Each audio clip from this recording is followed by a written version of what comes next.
Welcome to Financial Accounting.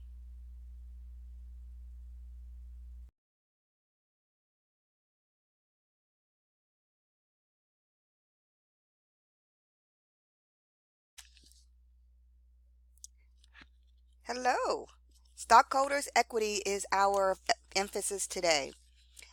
We are definitely proceeding quite well through this course, and as you can tell, we have only a few chapters left. So let's talk about stockholders equity. What is the features of a corporation? Remember, there are several types of organizational structures. There's sole proprietor, there are partnerships, and there are corporations. Corporations can be a C corporation or an S corporation. Today, we're going to talk about the corporations as a whole. We're going to talk about how to account for stock and its issuance. We're going to talk about treasury stock, really, in essence, basically defining what treasury stock is, how to record it. Essentially, how do we deal with retained earnings? And this is going to be important too, because you're going to see this within your project. So this is all a part of incremental data that you'll be needing to use and learn so that you can apply into your projects and homework assignments, etc. So that being said, how do we evaluate and record dividends and stock splits? And how do we talk about the ratios in relationship to the stockholders equity? Equity in general, basically. And how do we report equity transactions in the financial statements? So let's get started. Corporation is essentially a legal entity like you and me. It can bind, it can contract, it can be sued, essentially, just like you and me. It is not a person. Corporations are not people. They're legal entities, and you and I, as a person, are legal entities, and we're human. So don't ever let anybody tell you that a corporation is a person. It is not. Is a continual life. You and I will ultimately one day die, but corporations don't. Transferability of the ownership is easy. Limited liability is limited to for you and me as stockholders, if we are one. Limit to the contributions of that, your stock, basically, and ownership of management, and they're different. They're very, very different. Corporates are taxed. They are regulated in general, basically at the level of the state, but also the federal level as well. So corporations are legal entities. They're not people. They can be sued. They can contract. They can be obligated to pay, but they're not people. An advantage, obviously, is you can raise capital fairly quickly, and again, easier. The lifespan is continuous. It does not die when the owners die. They are separate. And the liability of the stockholders are very, very, very limited. Not necessarily completely eliminated, but limited. Obviously, separation of management and ownership is very, very significant, because depending on how you want to control and what direction you want that organization to move, as a shareholder, you don't have that to control. You're an owner, but you're not managing the firm. Very, very significant disadvantage. Double taxation, and then it's just all about profitability and dividends. That's really all it means by double taxation. But that's not really a big deal if you're not distributing dividends. And if you do distribute dividends, that should be considered. But again, accountant and CPAs can actually help you do that. Anything that's regulated by the government is going to be a disadvantage. And obviously, the government does not get their hands in your business. Clearly, you have some rules to follow, and that's what it means by government regulations. There are certain things that you can and cannot do, certain things that you have to ensure that they are transparent, and that's where the government regulation comes in. Not necessarily they're going to tell you how to run your business, which is not true. They're just going to make certain that you do things in the proper way. So that could be a disadvantage depending on your organization. So organization is organized within corporators, and they get a charter, and obviously you get a charter through the state. And you can tell them basically what your par value is of your stock, and we'll talk about all that in a minute. And there are fees, obviously, to do that. You can do it with a lawyer, but clearly today, go online and get it done. General articles of a corporation can be done quite easily without an attorney.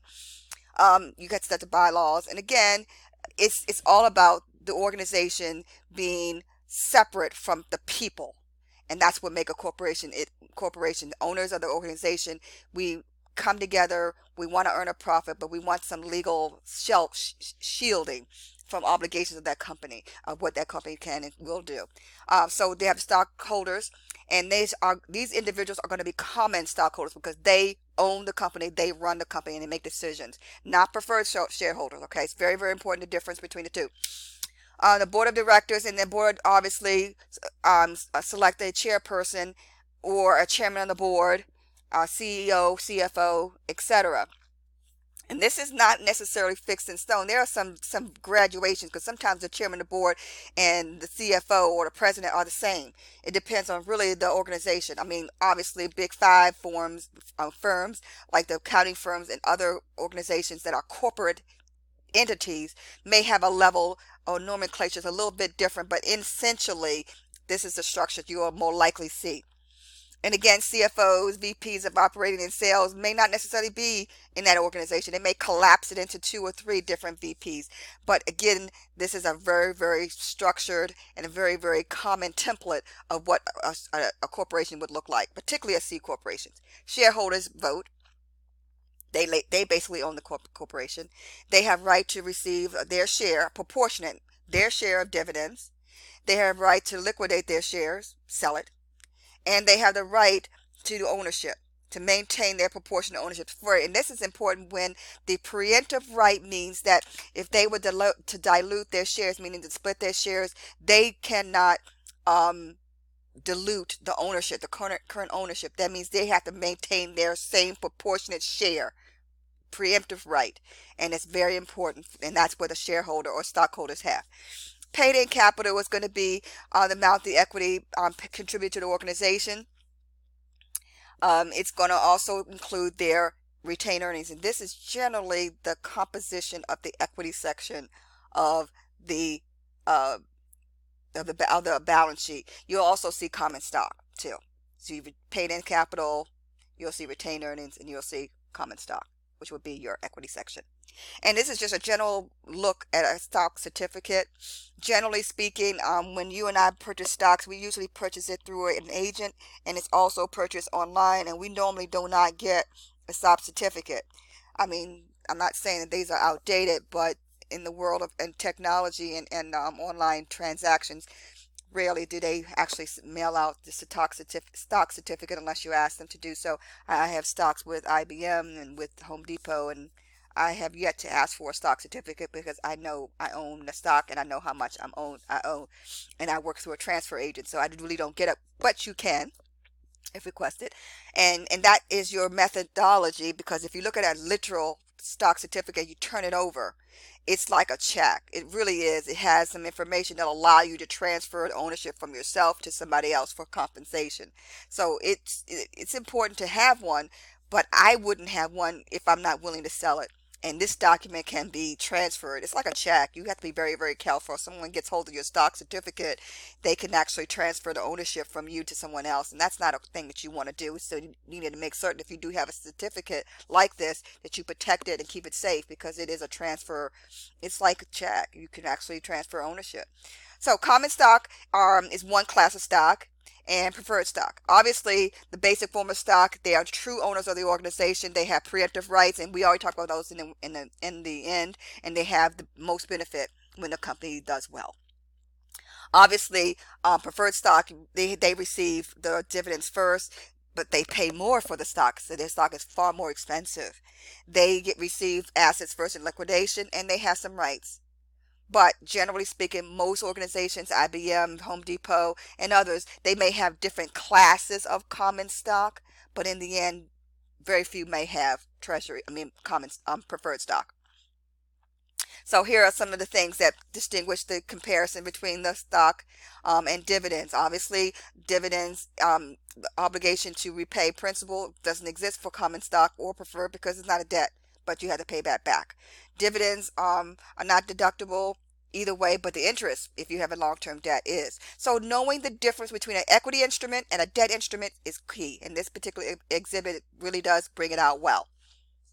So again, par value, no par value. Again, that's set at the time that you establish the organization. You file its charter with a state, and again, you have to file charter paperwork with a state and pay its fees. And also every year you have to make certain that you create your bylaws and you have your meetings and you document all of that and all of that. I mean, so it's some responsibility with regard to having a corporation, and there's some regulation. You have to do this, you have to do that, you pay this fee and all that kind of stuff every single year. It's not onerous. but it has to be done, and it's one of the disadvantages of being a corporation. So par value, no par value. Um, you most certainly, most companies put their par value at a penny, 1 cent. Some have a dollar. Some have no par value. And they may have a stated value. But then again, it's all about what you and your incorporators decide at the time of initiating this organization and establishing as a corporation. So a corporation, if you purchase stock for Home Depot, which is one of the companies that I have stock ownership in, and I don't technically write a journal entry, but if I were a company purchasing stock, I have to show that Home Depot is receiving money from me. They're going to receive money in a form of equity. I'm going to give them cash, and they're going to give me a share of stock. So if I want to raise $100 million, and I did, because I went out and I said, okay, as Home Depot, I'm going to talk about my business. I'm going to get people to buy my stock. And I want to raise through equity.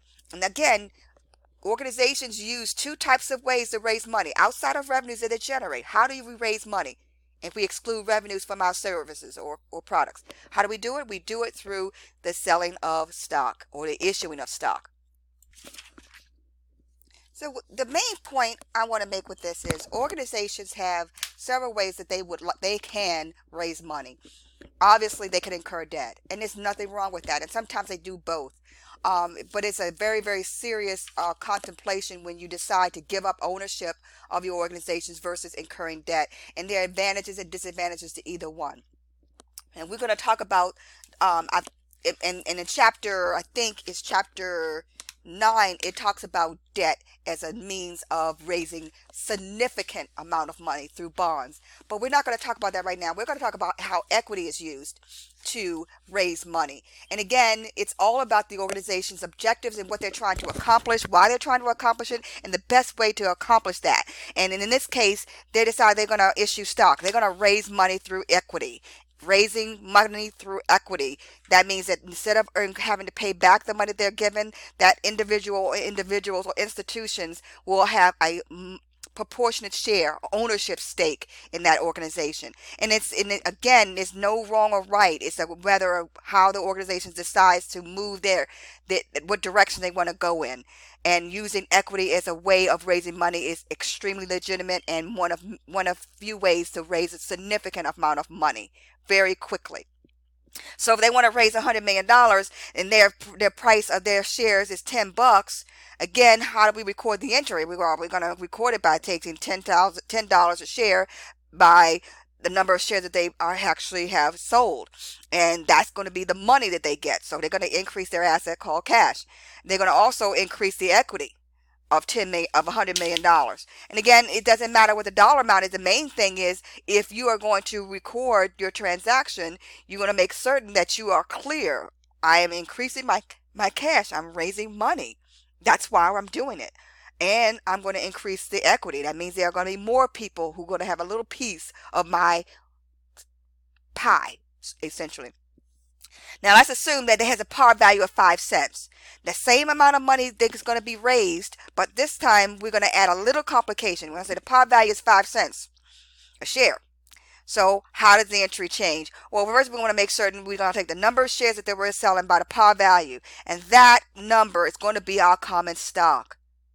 Very important. That's the number that's going to go in our equity account called common stock. 5 cents times 10 million. Then we're going to put the difference between the $100 million that we got and the amount of stock that we have, which is $500,000. That 99.5 is the excess over the par value. So we want to put in anything over par value in the paid-in capital account, all of which would be in the equity section of the balance sheets. Very important to note that. Common stock is going to be the par value times the number of shares, and the difference between what you receive in cash from your sale and the par value, or in this case, the common stock, is going to be your paid-in capital. So, common stock is paid in excess of par or above par. Again, here is how it looks presentation-wise on the balance sheet equity section. We got our common stock authorized, and again, we're authorized how many? We're authorized 10 million shares, or we're actually authorized 10 billion shares, but we have issued and outstanding 10 million of them. Very important. Know the difference between what is authorized and what is issued and outstanding, what those two terms mean. And then we talk about our paid-in capital. So now we have our total paid-in capital, which is the sum of the paid-in capital plus our common stock. And then we have our retained earnings, and we have our total stockholders' equity. Analyze this particular screen here because it's going to be important. So when you're actually working on preparing financial statements, it's important for you to be able to see that and how it is laid out. So here we are, has another transaction here, and we're going to issue no par value common stock, and we're going to issue 69,000 million shares, or 63,069,000 shares. Said that right finally. For $266,724,000. Lot of cash. But again, Krispy Kreme Donuts did a major acquisition of equity. They are raising money. And the same thing could be true if they decided to use debt. They could have used a bond offering to do that. And again, there's no wrong or right. It's just a matter of what that organization intends to do and the direction that they intend to go in. So everything is good. But here is the entry. So again, if we notice it says no par value, the amount of the stock is going to be the $260,724,000,000. Period. And then again, you're going to be increasing cash because that's what they're doing. They're selling stock. They're issuing stock for cash. They're raising money, and they're raising money in a way that increases equity and has no effect on debt at all. So no par value and how it looks on the financial statements. And this is just giving you how it looks. No major problems, just so when you're preparing financial statements or the equity section of a financial statement balance sheet, and they're asking you what's the difference between a no par value or par value, or it's so you'll know what they look like and what information is contained therein. So here we are in other transactions. I'm going to skip through these because I want you to be able to see how we record transactions that have nothing to do with cash, and you can do that. Here is the organization presents, they want to buy some stock, or they want to buy stocks, and they're willing to give them software in exchange for that. It's an asset, and you can do it for cash or you can do it for any other type of asset. And here is just a transaction. I would say, in my personal opinion, market value is going to be driven. It's going to drive the dollar amounts here. So if the software is worth $500,000, I believe in this case we're using the $500,000 value of that software to determine what the cost is or what this common stock is. And you can kind of, do your math to say if the shares of stock is for $500,000, how much is it per share, or how many shares do I get as a result of this transaction? If you're using the example in the previous where we got $10 a share, let's assume that $500,000 is the value of the software and the common stock that you're buying. How many shares is that equivalent of? You just take the $10 per share and divide it into the 500,000, and that will give you the number of shares. And that's, again, going a little bit beyond what this particular assignment is asking you, but it's really asking you to do some more critical thinking, essentially. So again, using cash is generally the most important way, I would say, common way of raising money. But then buying stock, you can also use other assets. And the market value of that asset that's being given up or being given to you would most certainly drive the common stock transaction and how much, how the equity side of the entry. Nothing major. And it's really common sense and really easy to understand, but not all transaction related to stock purchases have to do with cash. So preferred stock, again, is the same. There may very well be capital. There may be paid-in capital accounts in excess of par for common and for preferred. Do not mix them together. Do not lump them together. They must be separate because they're two type of equity instruments. Very, very important, which is part number 2.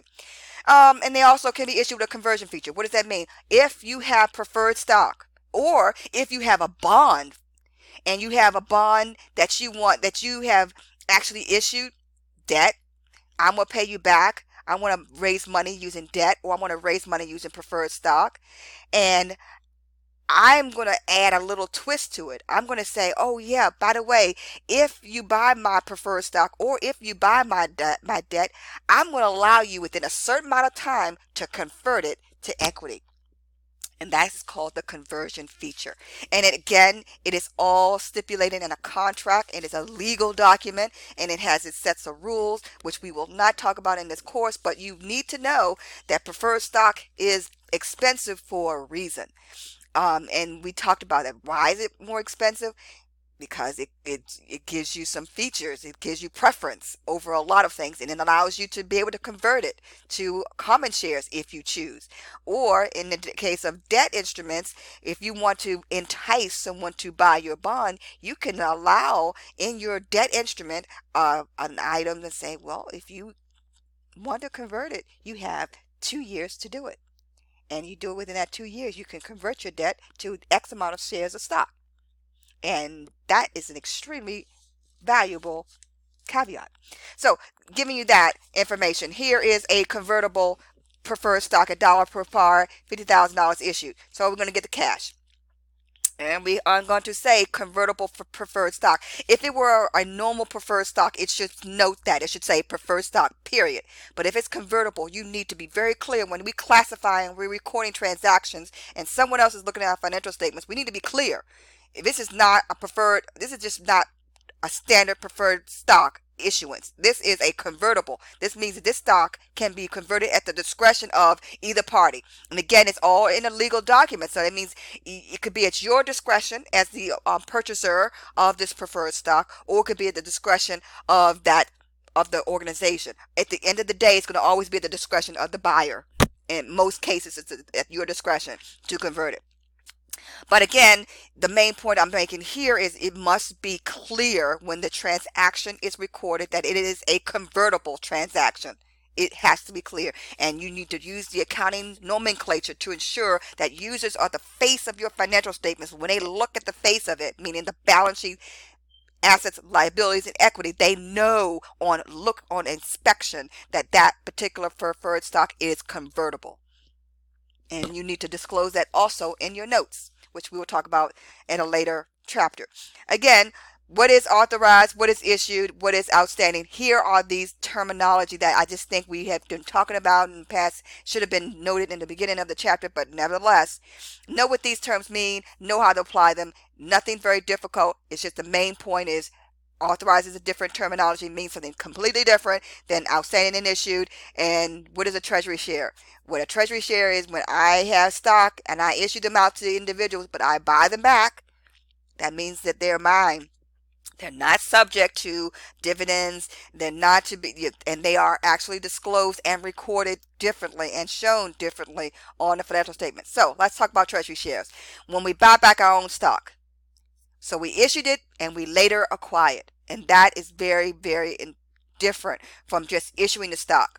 We issued it, but then we say, okay, I'm going to buy back this, but it has to be something that's done within the board discretion. The board members have to agree to that, and it has to be noted and documented in their minutes, because that's an important transaction and it's a very significant one. It needs to be disclosed to not only the users of financial information, but if it's a public company, it has to be disclosed to the SEC. So that's important. So if the board decides to buy back their shares of stock, they got to disclose how much they're going to buy back, and they have to record it in a very specific way. They need to stock for distribution to employees. They buy back low and sell at a higher price. They want to avoid a takeover. They want to increase their earnings per share. There are lots of reasons why they'll do this. And again, it has to be done within the context of a board meeting, because this is an executive level decision for an organization to do something like this. So the board has to decide that. They decide on the distribution of dividends and all of that. All of that's outlined in the board and their responsibilities. So it's very important to note those types of things. How is it recorded? It's recorded at cost. It's recorded at cost. We're going to disregard par value. And there's going to be some transactions I believe I'm going to do as some tutorials. Just give you some idea on the par value method and use the cost method of how to record these types of transactions. But again, it is a contra. So when you're talking about common stocks, and your common stock has an equity balance on your balance sheet, and it's always going to have a credit balance, well, treasury stock is going to be a contra to that. It's almost similar to the contra account of accumulated depreciation, or a contra account to the allowance for bad debts. Those are contra asset accounts. This one is a contra equity account. They are designed to offset, in this case, offset the common stock. stock value. So again, it is important. Let's see how it is presented on the financial statements, and you can see this contra account is going to be noted as a bracketed number, and that tells you it has a debit balance. It is a offsetting account. Ignore the other comprehensive loss item on here. Just ignore that for now. It's more complicated than it needs to be, but right now just focus your attention on the common stock, which is here, and also the treasury stock that was bought back, and how it affects the ending total stockholders equity. And here again, here is the treasury stock. And again, this is just additional information. It is neither an asset nor a liability. They're not affected. The memo entry is going to decrease the number of shares issued in the stockholders equity. Again, it's a memo entry, no general ledger recording at all. But again, they are canceled and they're retired and they cannot be reissued. So it's the main thing is dealing with the treasury shares, how they're recorded, and if they're resold, if they are resold, if they're retired. You never show gain or loss when you are dealing with treasury transactions, and any excess is going to be recorded in the paid-in capital account from treasury stock transactions. Again, it's inappropriate to show a gain or loss. Inappropriate completely. And again, we're going to do some transactions and we'll go over that. But the most important thing, though, if there is a gain, you're going to lump it into paid-in capital. If there's a loss, you're going to lump it into paid-in capital. And that's basically what you're doing. I wanted to say thank you very much for your time. This particular transactions for Treasury shares has a little bit of nuances, which I think we're going to do some little tutorials to just let you get familiar with the type of transaction, how to record them. But in total, very straightforward and very easy to account for. These are not major transactions, as you know, because it requires the board to get involved, and it gets complicated, and I would say not many organizations do buy back their shares of stock, and some that do, it's very, very specific for a very specific reason, and often they do retire them, which would take these treasury shares off the books. But nevertheless, I thank you very much for your time, and hopefully this chapter will be very straightforward. Read the chapter all the way through after you watch this video, and then highlight the different terms and get those terms within your understanding before attempting to do your practice problems and your homework. Again, thank you very much for your time, and I will talk to you in the next video.